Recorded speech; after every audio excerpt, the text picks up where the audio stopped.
Yes, I'm pretty proud of myself with the last 9 years to date. Oh, let me leave some crazy text messages and rants on answer machines to those who actually started this trouble in my life since 2015. You know, because of the statute of limitation, you've got to get people to make the same mistakes they did in the past. But this time I'm, 10 steps ahead because I realized that I only had 2 years to press charges. And well, mum said to me, just let it go and move on. You're moving to America. So I did. So I did let it go and move on and move to America, where I'm a permanent resident since 2014. But those same troublemakers caused trouble in America for me. So I came back to take them further legally. So the first thing I did do as soon as I got back into Sydney was contact detectives in King's Cross. Guys, not mentally retarded. The information I gave you is accurate. You idiots. My God, I was just plain mentally. Well, in my defense, it started off I was acting like I was high on drugs because I don't use drugs. Number two, then fine, I may have sort of, run across and, acted mentally retarded. But it's so easy. Like, you watch these idiots and it's so easy to put rant in. Oh, just rant. Yeah, I can do that. Make myself look like I'm on drugs. That was easy. Deliberately done, especially when you've got people like Belinda Jeffries that is a drug user, massive, huge cocaine and cannabis user and drinks a lot of alcohol and tries to drag people into it. So I was like, okay, these people are starting to get involved into my life. Why? And I'm very polite and very accepting of a lot of people. Of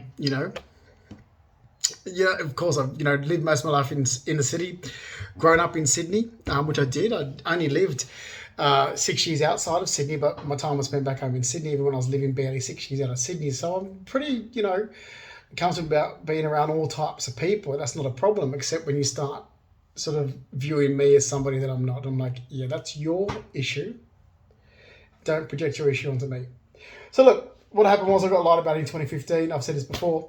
Started playing a prank back at people because of the monitoring and surveillance. And idiots thought 2016 and 2018 was real. Not real. Yeah, you dickheads.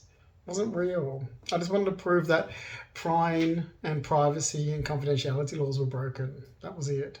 Wasn't real. But, and the idiots that were causing trouble were all these drug using dickheads that were, looking into my life and projecting. It's like, and this all started because of this ridiculous rally around friends and family. I'm like, no, you're not. I was lied about. You're going to butt out and mind your own business. So anyway, look, as Mum said, like years ago when I was going to take it further, that Stephanie DeSalis that stalks social media as well, so I'm just going to pin that there. Made me thought of it just then because I'm covered in face oil and I've just been walking back from King's Cross Coles getting groceries and I'm hot and covered in oil. I thought, isn't that some post that Stephanie DeSalis when I was joking around, that little stalker. So there's a little group of people that I came back to Sydney to make sure I could try and get legal action towards because they caused trouble in America for me and nothing could be done because they are ridiculous laws. Stephanie DeSalis is one of them, Brett Aikenhead, Peter Fry, who's a friend of Brett Aikenhead's, Mark Henner and Belinda Jeffries. So they've all, this little group of people that's all wound up with. They're not friends of mine. Some of them are complete strangers. Others may have passed from my life briefly as nothing more than a brief acquaintance. So I thought, stuff this, because the laws in the US, there was no jurisdiction for them to help me in Australia. And it was causing me damage. I thought, oh, screw this. I'll come back to Australia and sort these people out. My mother was like, I was trying to get this sorted out before I moved. And she's like, oh, let it go. I'm like, well, I did that. Carol, we did it your way. It doesn't work. Letting things go, clearly, because he is the same issues for 9 years and I want it legally. So I was just trying to get people to try and slip up again. Oh, fuck. Need them to slip up. They're idiots. They're deadbeat idiots. It's so easy. Oh, let me rant and rave and send crazy text messages to get people to think I'm using drugs. I did it before in the past. It was so easy. It's so easy to get people to... Well, people are dumb. Sorry. With what I've seen in the last 9 years, people are fucking dumb. And again, it's like, well, you involved yourself into my life and cost me damage. The same shit when I was moving to America, all the stories, it's like, I've had a green card since 2014. So look, lots going on. So, oh yeah, ranting and raving voice messages to get some little scumbag skanks arrested. Oh, damn. Seems to backfire. It's not going the way I wanted to, but, well, let's see where it goes. I mean, I've got a lot on these wankers of people. So, yeah.